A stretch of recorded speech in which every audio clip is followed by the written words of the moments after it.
I would now like to hand over to Gopalakrishnan. Gopal, I would like to request you to deliver a speech to our students.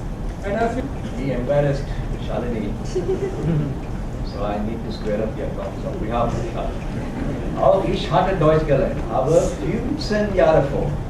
Verstehen Sie? Jetzt habe ich viele vergessen, aber Sie müssen Kannada lernen. Bitte.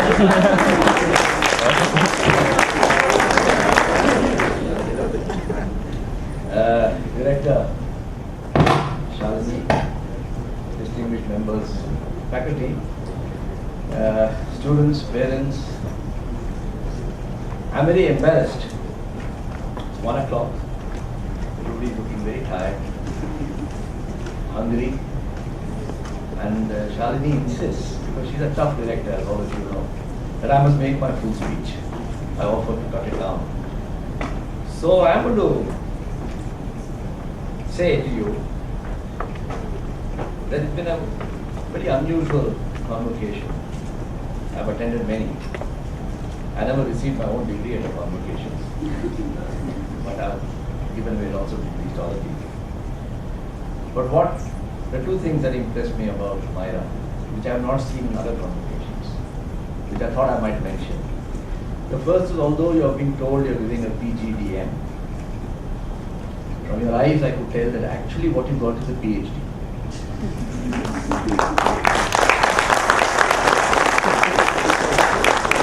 A PhD doesn't mean what you think it means. It means persistent, hungry, and driven. And if I might add my 2 pennies worth to the very learned peroration of my namesake, Shri, so long as you are persistent, hungry, and driven, you cannot lose. And I wish you well in the journey that you are about to undertake, because that summarizes to me the essence of whatever one can say in a convocation speech. There's a second reason why I'd like to congratulate MYRA for doing something very unusual. On this day when you feel very proud, and you know, MBAs are a bit like that when it comes to pride, एक एक करके ऊपर बुला के सबका गर्दन झुका दिया, टोपी उतार So they have given you an analogous lesson in humility, and I think that's a very accidental lesson that has been imparted. But what do you expect if you call 2 Christians? You do get this sort of stuff happening. Before I get to the planned part of my speech, I must respond to Shalini, who said she will be direct and asked me to land TATA here. And as is very common, when you are asked a direct question, you give an indirect answer. So that's what I'm going to do by narrating to you a story. After all, when you have 2 Krishnans, I must have the story of Arjuna, right? Otherwise, what are 2 Krishnans worth? So Arjuna wanted to learn archery. Who would he go to? He went to Dronacharya. And Dronacharya started training him with the bow and the arrow. And after many lessons, Dronacharya said, the discipline of the mind is the most important when it comes to learning archery. And then he pointed to a bird, a little bird, on the highest branch of the tree. And he asked Arjuna, what do you see around you? Arjuna said, I see a big wide open field, I see a big tree. He said, what else do you see? He said, the tree has many branches, it's very tall. What else do you see? He said, on the topmost, there is a bird. He said, ah. And now what do you see? And he looked carefully at the bird. And he said, I see the body of the bird, I see its feathers. He says, what else do you see? He said, I see the eyes of the bird. He said, keep your bow, don't let it go, let the arrow go. What else do you see? He said, oh my master, I see in the eyes of the bird, TATA. He said, now let the arrow go. request MYRA. The Tata is sitting on the eyes of every bird in every tree in every part of this country.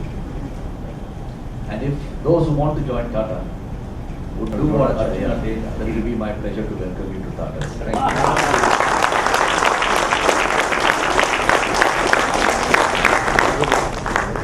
You know, I love coming to these events. In a sense, it reminds you of your own bygone days. But that's not the only reason. You can get rather emotional and then you become an absolute bore, talking about those days. So I want to be a little light-hearted because it's 1 o'clock in the afternoon.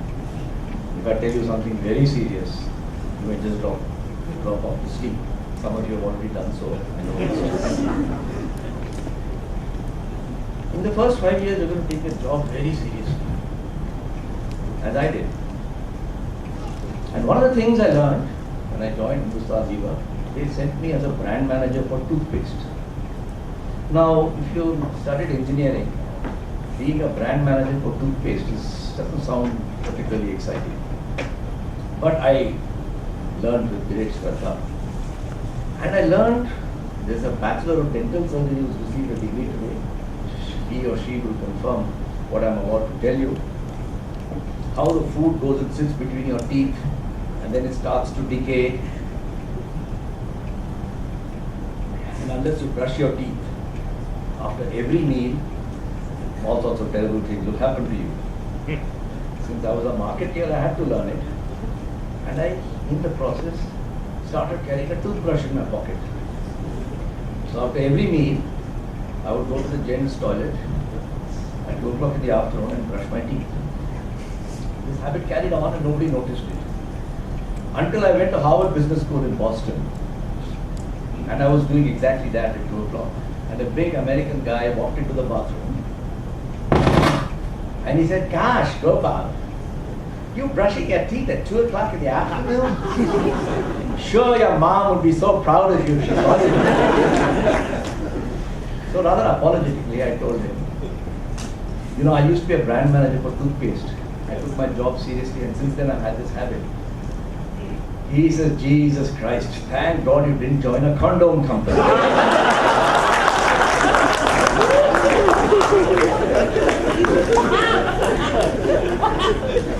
So I think it's a nice thing to take your job very seriously. Rishi said a while ago that convocation speeches are supposed to render some advice. I think at least the very least they are supposed to inspire you. If possible, they should also instruct you in one or two things. And if at all possible, they should induct you into some memorable stories. When you get to my age, believe me, there are only stories. There's nothing else that remains. I've forgotten my wonderful physics teacher. I've forgotten everything that my maths teacher taught me. But I remember the stories about the maths teacher and the stories about my physics teacher. In the process, stories, I believe, are a narrative of life. And I thought I would just tell you a few stories. And I have that choice that when I see your eyelids drooping, I can cut off the stories. If your eyelids don't droop, all my stories will be delivered to you. But within the time allotted by your rather strict but smiling director. So, you will draw your own lessons out of these stories. The beauty about stories is nobody needs to tell you what's the lesson of the story. But so that you understand that there is some pattern to the madness which I am about to inflict on you. I will just give you 4 headlines because you can see this on the Facebook, quickly. The first message I want to give you is please become and always stay positively angry. My second lesson is through your life and career, expect some curious coincidences which you just can't explain. My third story, the third lesson to you, is recognize whether you believe in luck or God or whatever. Remember, there is something called unearned luck. There is earned luck, which I don't have to explain, but there is unearned luck.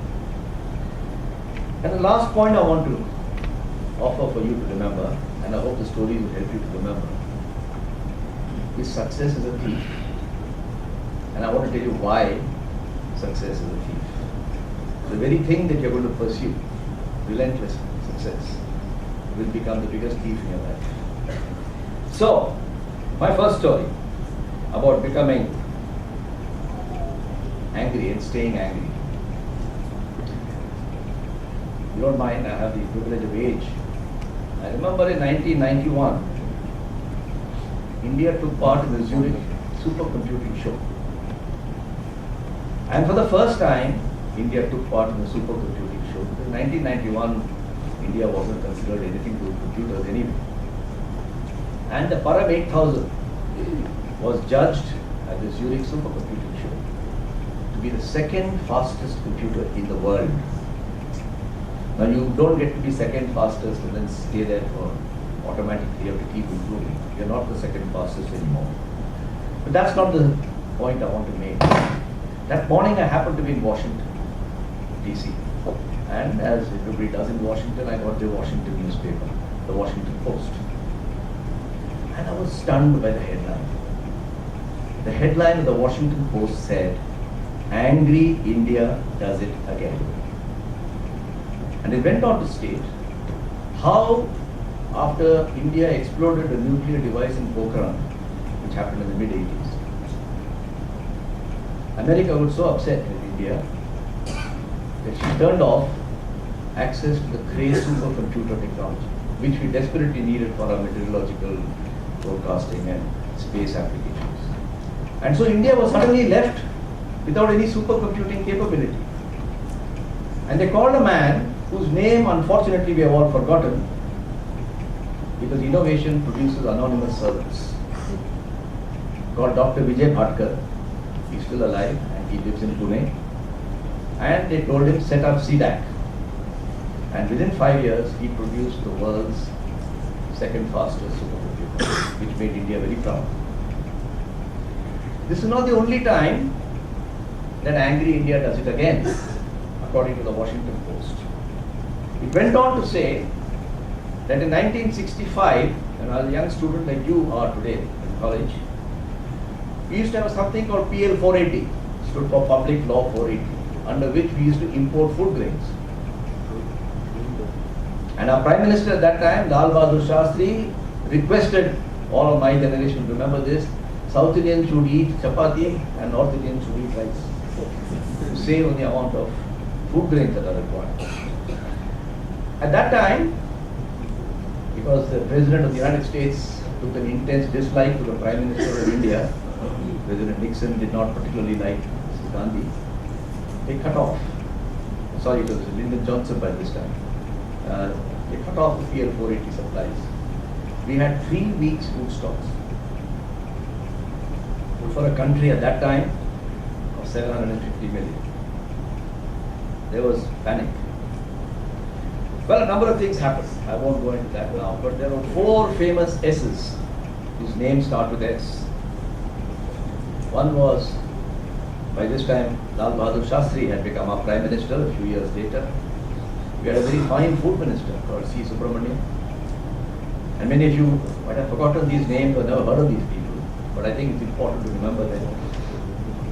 We had a very fine agricultural technologist who's the only person still alive out of these 4 S's, Dr. M.S. Swaminathan.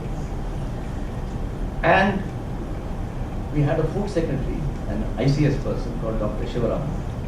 And these 4 S's, Shastri, Subramanian, Swaminathan and Shivaram, took this great initiative which has come to be known as the Green Revolution. Obviously, this is not the forum for me to explain what the Green Revolution is. But today, if India is the world's largest producer of wheat, of rice, of fruits and vegetables, then I think we owe some credit to people who were so angry at that time that India was going to be starved by the United States of America. And Washington Post wrote the story. And the third story they wrote, when my children were born, my wife is sitting here, she would remember, and anybody of my age group would remember, it was difficult to get milk. We had to stand in a queue to get a milk card in Bombay.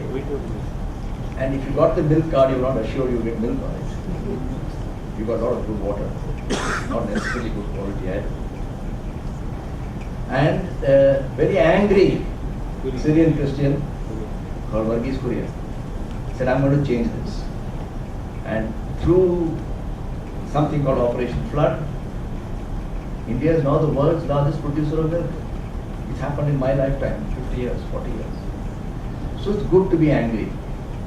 And I want you to bear this in mind, that whereas if you talk to a placid guru of Hindu philosophy, he'll tell you never lose your temper. I argue that it's good to be constructively angry and to stay that way. This nation requires constructively angry young people, so long as it's constructive. I want to sign off on this point about becoming angry by narrating to you a story that happened right here in our country. The year is August 1765. It sounds a very long time ago, but in a 5,000-year-old country, what is 200 years? In Delhi, there sat a Mughal king. He was a descendant of the great Aurangzeb, who had died 50 years earlier. His name was Shah Alam. He was a Mughal emperor. And he sat in Delhi, and he sat on a raised taktabosh, the sort of the gadi, and he handed over a paper, a scroll, to an Englishman who was wearing his traditional pigtail clothes in red color, collecting the scroll. And in the scroll was written a commitment by His Excellency, the Mughal Emperor of India, to give away the rights to collect taxes in Bengal, Bihar and Odisha, the whole of eastern India at that time. The name of the emperor is Shah Alam. He was a descendant of Aurangzeb. And the name of the Englishman who took the scroll, anybody knows? Was called Robert Clive. Robert Clive had captured Bengal through various manipulations of Siraj-ud-Dawla, which I won't go into now. But basically, the right to collect taxes, which means the right to govern, was handed over. Now there are many such stories in history. But it came back live to me when I saw in the British Museum a fabulous looking painting. And in this painting, the painting was done by a well-known painter, and his name was Benjamin West. In a very colorful painting, Shah Alam is handing over, he's sitting on the taktabosh, but he's genuflecting at the hip, at the waist. He's almost bending over. And there was Robert Clive, standing upright, imperious, his face was imperious, collecting the scroll. And that painting brought to me the abjectness of not being angry, that the mighty Mughal Emperor of India, who was coming behind so many wonderful leaders, was genuflecting at the waist and handing over the keys to this country, and of course the rest of history we know what happened. I mention this because that painting, interestingly, a ruler was genuflecting to a businessman. Nowadays, businessmen are genuflecting to the rulers. You see any meeting of CII, Asochan, Mysore Chamber of Commerce, Bangalore Chamber of Commerce, they're all standing like this. And imperious looking MPs, ministers, bureaucrats come and address those. And I would like to say to you that this is not the fault of MPs or ministers or business people, because we have many bad examples in business as well. But there is no need to spend your life genuflecting at the waist. It is not a life worth leading if you are going to genuflect at the waist, whether you are an MP, a minister, a bureaucrat or a business person. And you can afford not to genuflect on the waist when you don't have a loss of self-esteem. I want to assure you that after almost 50 years of a career in business, I am proud of the career I have chosen. You can have jokes about it. What does the MBA stands for? Money for all. There is nothing wrong. I am very proud of the fact. I was lucky, by the way. I worked for two wonderful companies called Unilever and TATA. But I felt very proud that I've indulged in work at the grassroots and through my career, which has, in its small way, helped to create jobs for others, create wealth, and earn an honest living by doing good to other people. And there's one lesson I have learned, it is that an MBA degree or any career in business for that matter gives you the privilege of doing good, of being good by doing good. And I think very few careers give you that opportunity. So business is a force for good. There is no need for you to genuflect. And there is no need for you to be arrogant either. Because it's not that all MPs are bad or all bureaucrats are bad. But if you're all young people, Google that. Shah Alam handing over a scroll. And you look at the pitiable look on the face of what the painter has drawn. It will keep you angry, I assure you. The next point I want to make is about curious coincidences. You know, when you're young, you want to think about planning your life, do things. I don't want to go into telling you don't do that. But I want to tell you that as you grow older, you realize there are a number of curious coincidences. You don't know exactly what they meant when they happened, whether they meant anything at all. But somehow the dots seem to connect. And when you get older, you wonder whether there's a pattern. Now if you get old enough, you'll say this is God. If you're middle-aged, you say luck. If you're young, you call it a coincidence. I don't mind which word you use, but it exists. And I want to tell you two stories about this. In 1917, when the First World War was going on, there was a king in Greece. His name was King Constantine I. None of you have heard of him. I also hadn't heard of him because I went back and studied this. King Constantine I was a bit of a megalomaniac.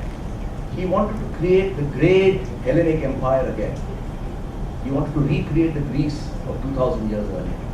And he had all sorts of machinations to overcome his neighbors, the Turks. And Ottoman Empire was still alive and kicking there. And Britain, France, and other countries in Europe were very worried that this country, Greece, may raise its ugly head and try to create a pan-Hellenic empire. So, as they did in many other countries, they quietly made arrangements to get the king out of the way, exiled him and his eldest son to some other place, and put a puppet in the place of, and the puppet was called Prince Alexander, and they thought he would follow all their instructions. Prince Alexander was young, he had become king by coincidence, and he decided to marry. Nothing wrong with that, but sin of all sins, he married a commoner and not a royal person. This shocked a very conservative world, but anyway, he got married, and in 1919, on the gardens of the Katoi Gardens, he was taking a walk. In the walk was the king, King Alexander now, his wife, a commoner, and he had two dogs, German shepherds. And when he was walking, a monkey on a tree came down and picked up a fight with his dog. So it bit the dog. But before that, he went to save his dog. The monkey bit him also. Meanwhile, another monkey jumped, so there's lots of confusion. The king found that the monkey had bitten him. The dogs were saved, and he went to the doctor. They treated it, but they did not cauterize it. Within 3 weeks, the king was dead out of a monkey bite. When he was dead, there was no king in Greece. So they brought back King Constantine I, and he started a war with Turkey, and 250,000 people died. And therefore, the history book records it as the world's how a monkey bite caused the death of 250,000 people. That's what happened. Had Gandhiji not been thrown out of a train on his way from St. Petersburg, Petersburg in South Africa, India may not have an independence. Maybe it will still be a colony. It made him angry. And that's what made Gandhiji go off and do all the things that he did. I want to narrate one more story. As you can see, I've prepared enough stories, but I will shut up by 1:30 because that is the time that's given to me. On the 22nd of August, 1931, sounds long, long ago, doesn't it to you? But it's not that long ago, it's only 100 years ago, 70 years. There was an Englishman. His name was John Scott Ellis, young man like you. And his father was wealthy and he bought him a new Fiat car. And he was living in Germany at that time. And he took his Fiat car for a spin on the roads. Germany, my friend Wolfgang Messner will confirm this, Berlin was a bohemian city, that might, if I might say so, in the 1920s and 30s. And a young man took his Fiat to the display of various people. And he drove up a Ludwigstrasse. And he turned right to go to Brienner Strasse. And as he did this, a pedestrian crossed the road. He knocked him down. Very apologetic. The young man got up and he said, very sorry, the short man who got knocked down said, nein, nicht gut. But he got up, brushed himself and walked away. So, no damage done. Scott Ellis felt reassured and he forgot all about it. He was only 18. 4 years later, Scott Ellis went to see an opera at the Residence Theatre. And at the Residence Theatre, at the age of 21, he was sitting and watching, he looked to the right, and there in the next cubicle was sitting the same man he had knocked down. And he said, I've seen his picture somewhere. Turned out to be Adolf Hitler. Had he got Adolf Hitler, when he was 18, history might have got very different. I don't know what would have happened. Nobody can say, but it would have been definitely very different. And I can go on narrating stories. It is a complete coincidence that I joined Hindustan. I'd love to tell you a story that I had deeply planned for this. When as a baby I used to think about soap and toothpaste. Not true. Truth is, I was desperate for a job. Remember, it was not easy to get a job in 1966, 67. I happened to see an ad in the Statesman. I just happened to apply on a borrowed typewriter. They just happened to call me for an interview. I took a third-class train ticket from Kharagpur and I was greeted at the Ilako house in Calcutta. There were people saying, down with computers. I was trying to become a computer man, by the way. And I said, what a company to join. They asked me a question in the interview. Can you tell me what is O and M? I said, I don't have a clue. And I said, I've definitely screwed it up. I don't deserve this job. Very desolate, I took the train and came back. Very soon they called me for a final interview and then they selected me. Then I asked my boss. I said, I answered nothing and yet you selected me. If you don't mind, can I ask you why? He said, because you were honest. What you did not know, you said you don't know. I don't expect a 20-year-old IIT graduate to know what's O and M. That's what we are supposed to teach you. I thought you were very honest and you would learn. Whether I did so or not, I have to recall that it was a sheer number of coincidences that caused me to pursue my career in Hindustan Lever. I also say to you, my wife is sitting here, I don't want to embarrass her. Who you marry is the biggest decision of your life. Don't underestimate it. It can make a huge difference. You can call it coincidence, you can call it luck, but who you marry can make the biggest difference to your life. Who you stay married to can make an even bigger difference. And I think the influence that career, work, family, they're all interrelated. It's like the blood that's flowing in my fingers and my head are all the same. You can't just separate them and think you can deal with the other one later. But that's a different subject, I shan't go into that. I want to wind up by telling you one more interesting story, and perhaps I will cut off a few things in the interest of time. I'm going to choose the last story, which I quite love. Sorry, I am in love with my stories. And that is that, remember that success is a thief. It's like pursuing your girl or your boy, to be gender neutral about it. I didn't say neutral gender, I said to be gender neutral. It's like pursuing your love of your life and then finding that as soon as you got it, you got the wrong thing. What is a thief? If you sit down and read from your MBA training, a thief has 3 characteristics. First, you should not see him as a thief. The moment you see him as a thief, you start walking around like this, It's difficult for you. So you don't see him as a thief. The second is, when he robs you, you don't know about it. You're fast asleep, you're pickpocketed. And the third is, after you realize that you've been robbed, you feel very foolish. Oh my God, I shouldn't have kept the window open. I should have not kept the wallet here, I should have kept it here. Thief has 3 characters. It's good to remember this. Though you're not trying to become a thief, somebody is going to be thieving you. And I just want to talk about it. We spend our whole life chasing success. Whatever success means to you.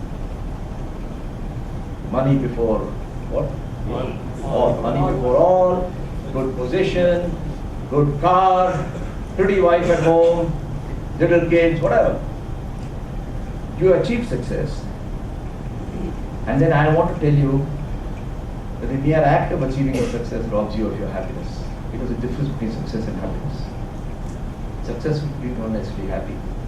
Happy people are not necessarily successful. It depends on what parameters you use. There was a chap, you never heard of him, Charles Michael Schwab. Charles Michael Schwab was born in 1862. At the age of 35, he became the president of the US Steel, which later on became Carnegie Steel, one of the world's largest steel companies. He was big, he was rich, he was famous. He built a 75-roomed private house called Riverside for the princely sum in those days of $7 million. Unfortunately for him, success came to him and robbed him. He lost everything in the 1929 depression. In 1939, Charles Michael Schwab died with a debt of $300,000. The world's richest man in the 75th house. I'll take one more example. I've got many of them. Howard Hobson. He was born 20 years after Charles Michael Schwab. And Howard Hobson put together a large clutch of utility companies, electricity, water, and so on. And then he got a bit smart, ahead of himself, MBA, money before all. By 1940, he had indulged a number of dubious, in 1940 he had indulged a number of dubious deals. You read that in the newspaper, don't you, every morning? Dubious deals. We've got our own Charles Michael Schwabs and Howard Hobson. It's not far from Mysore. You have to drive a couple of hours. No, you'll find some of them. He faced trial and finally he died alone. All his girlfriends and wives and friends, even the Brooklyn sanatorium, died all by himself. I could go on telling you these stories. But it's interesting that you believe that your career and your work is going to account for a large part of your success. Indeed it does. But it occupies only 1/3 of your physical time. Go to office at 8, you come back at 8, 50%. But it grabs your emotional time. It's 100% of your emotion. It defines who you are in life. And it becomes so overpowering that you have no more place for friends, for family, for relationships, for other things. And it's in that way that you become self-obsessed and you begin to not enjoy your life anymore. So I always say, as I was saying to my friend Suman Bakshi at a walk, that you're trained in your school here to have IQ. In the first 10 years of your life, you're going to realize you need EQ, emotional. But in the next 20 years of your life, you need LQ, leadership, the ability to empathize, the ability to know what the other person is feeling. Because there is no right and wrong. There are only judgments and stories. I'd like to close, as I promised, your director, by just saying to you that you are very lucky people. You may think this country has too many challenges, and I'm sure in your lighter moments you think of. But remember, this country is 5,000 years old, but only 25 years old as a democratic capitalist country. It's the world's youngest democratic capitalist country. It's 5,000 years, it's a culture, civilization, a completely different. Between 2000 and today, which is your lifetime, I want you to know this, that India's real per capita income, where is our professor of economics here? So, Abhinandan. If I am wrong on statistics, he will point out, but since the statistics are right, he can't point it out.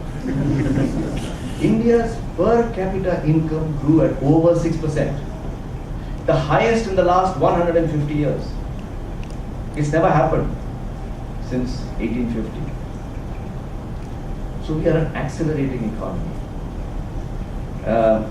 We've had corruption, but there's corruption in many other societies, and we have to fight it. I'm not suggesting this is unacceptable. So I say to you, genuinely, as a person of one age group or people in another age group, if you remember, there was a movie when I was young called Diwar, when Shashi Kapoor and Amitabh Bachchan are two lost brothers who meet again. One is rich, and the other one has his mother staying with him. And Shashi Kapoor tells Amitabh Bachchan, तुम्हारे पास बंगला है, दौलत है, गाड़ी है, पैसा है, सब कुछ है, लेकिन मेरे पास माँ है. That kind of dialogue, if you apply, I think India may lots of problems, but हमारे पास जवान है. Good luck to you as you take your life. And